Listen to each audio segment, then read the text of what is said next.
இதுதான் உங்க டக்கா.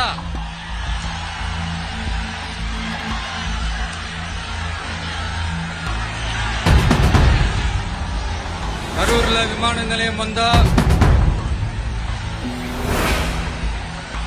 போறீங்களா சார்? போயிடுங்க. அதான் கேட்டேன், அப்பவே கேட்டேன், போயிடுங்க.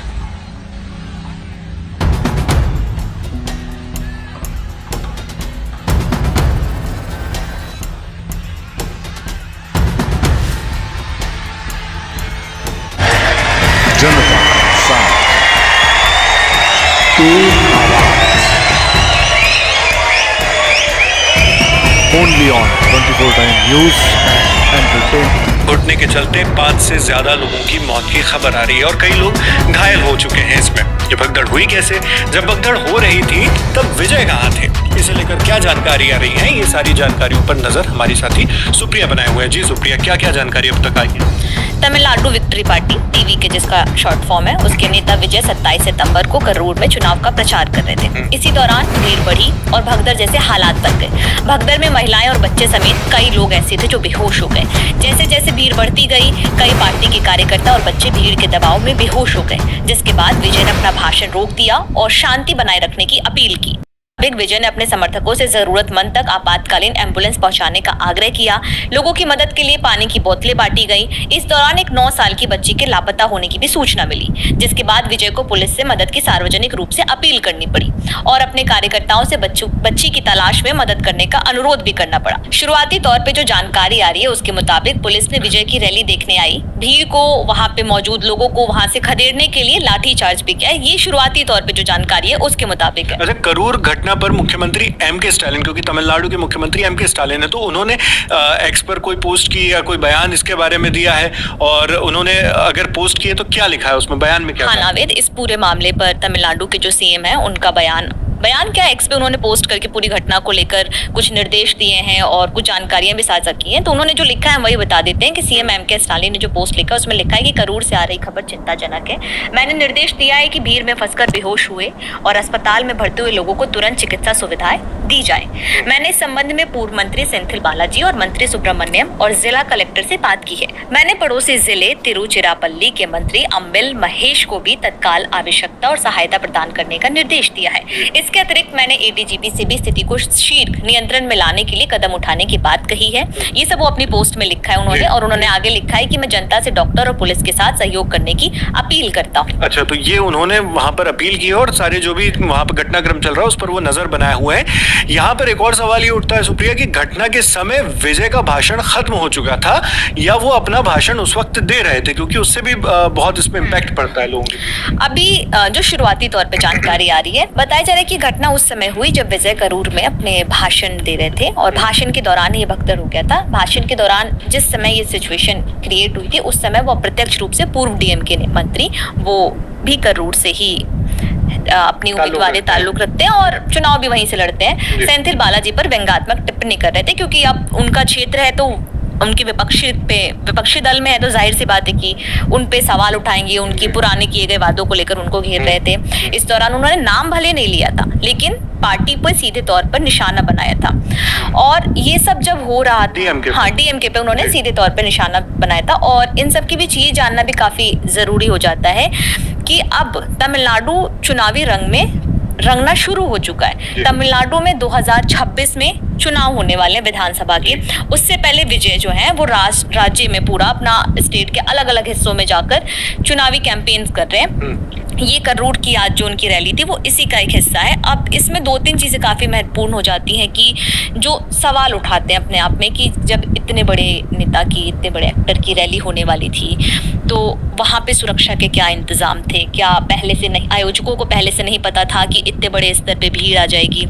और आमतौर पे जब कोई रैली होती है या फिर कोई भी बड़ा इवेंट होता है तो वहाँ आसपास इमरजेंसी के लिए एम्बुलेंस होती है, तो क्या एम्बुलेंस मौजूद नहीं थी।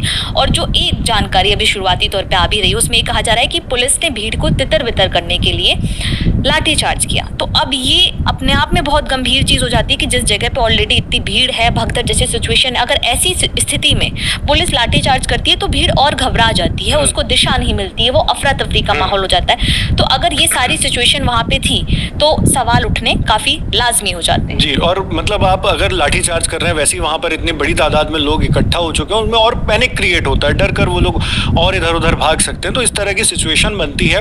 और जबकि ऐसा नहीं है कि जो एक्टर विजय हैं, जब वो पॉलिटिकल में आए, अपने पॉलिटिक्स ज्वाइन की, तो एकदम से ऐसी इतनी बड़ी भीड़ आई हो। जब उन्होंने अपनी पहली रैली भी की थी, उस वक्त भी एक बहुत बड़ी तादाद में लोग वहां पर बड़ी लेवल पे उनका क्राउड जो है इकट्ठा हुआ था उनके उस पहली रैली में, जब वो अपनी पॉलिटिकल पार्टी का अनाउंसमेंट करते हैं। तो ऐसा नहीं है कि कुछ अनप्रेसिडेंटेड हुआ हो, कुछ जिसका अंदाजा नहीं लगा सकता था प्रशासन।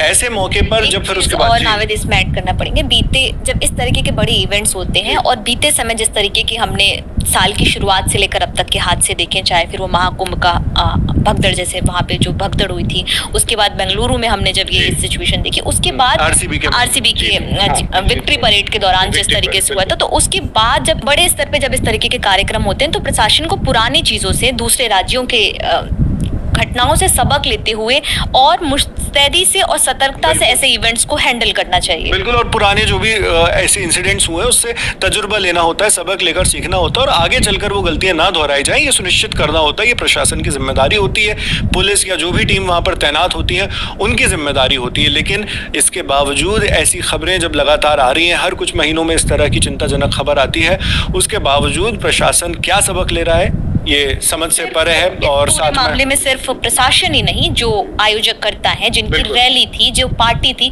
उन्होंने भी अपने स्तर पे क्या तैयारी की थी, क्या भीड़ का अनुमान नहीं था या फिर प्रशासन को बताया नहीं गया था कि इतने बड़े स्तर पर लोग आ सकते हैं। तो इसमें ओवरऑल एक सभी जिम्मेदार लोगों की जिम्मेदारी बनती है कि जब आप एक बड़ा कार्यक्रम कराते हैं तो उस कार्यक्रम में आप सारी जो बेसिक चीजें होती हैं, जो किसी भी घटना को लेकर या किसी भी चीज को लेकर वहां पे पैनिक क्रिएट ना होने दे, वहां पूरी व्यवस्था। बताया जा रहा है कि वहां पे लोग पानी की बोतलें नहीं थी उनके पास। इतनी गर्मी में जब ऐसी सिचुएशन होती है, इतनी भीड़ होती है, लोग परेशान होते हैं, सफोकेशन होता है, उनको समझ में नहीं आ रहा होता है कि वो किस रास्ते से जाएं, क्योंकि आमतौर पर रैलियों में हमने देखा है कि बांस की डंडियां लगाकर पार्टीशन किया जाता है, तो ऐसी सिचुएशन में कई बार लोगों को भागने में भी दिक्कत होती है।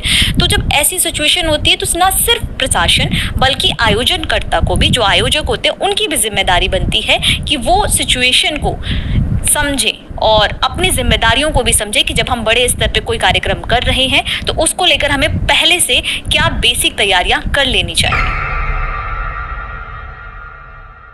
तमिलनाडु के करूर में एक बड़ी दुर्घटना घटी है। अभिनेता राजनेता की रैली के दौरान भगदड़ जैसी स्थिति बनने के बाद 38 लोगों की मौत हो गई।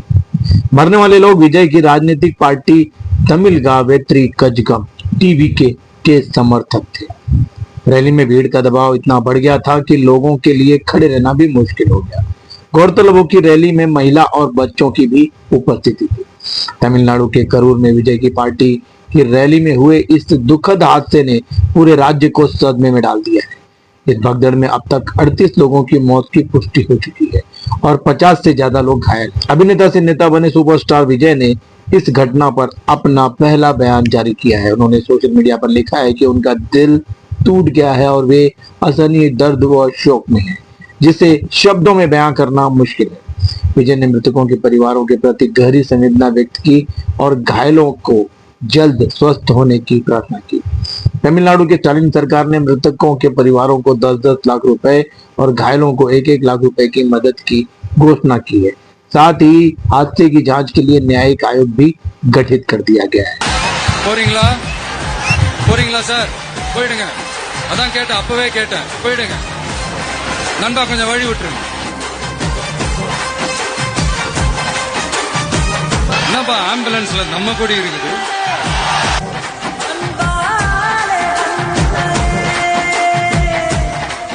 ऐसी खबरों को देखने के लिए बने रहिए 24 टाइम के साथ।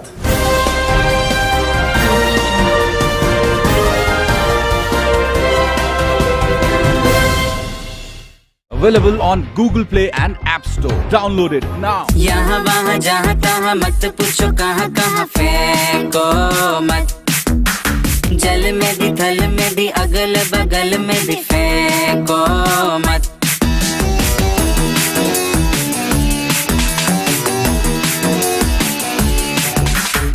अपनी जगह की साफ सफाई सबसे पहले कर लो, लेकिन कूड़े करकट को तुम बाजू में न ढक लो।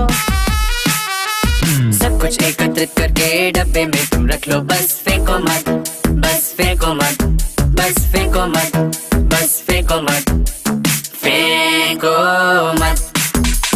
आते जाते रास्ते से खड़े बैठे खिड़की से फेंको मत, चुपके से कोने में या खुले आम अंगने में फेंको मत।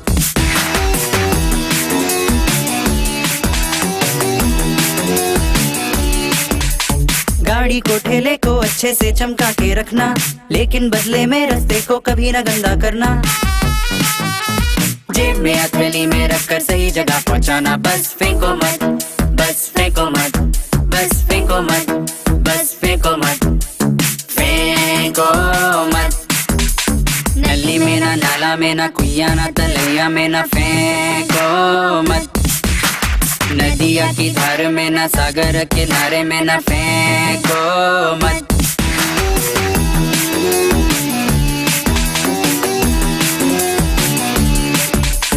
खुले में कुछ खाया पिया गर्म हो या हो ठंडा, उसके बाद तुम ढूंढो कूड़े का कोई कुंडा। इधर उधर कुछ डाला तो जरूर पड़ेगा डंडा, बस फेंको मत, बस फेंको मत, बस फेंको मत, बस फेंको मत, फेंको मत। अपना तो कर लो काम, औरों का भी रखो ध्यान, फेंको मत। ना कोई खर्चा ना कोई मेहनत, सरल है करना स्वच्छ भारत, फेंको मत, फेंको मत।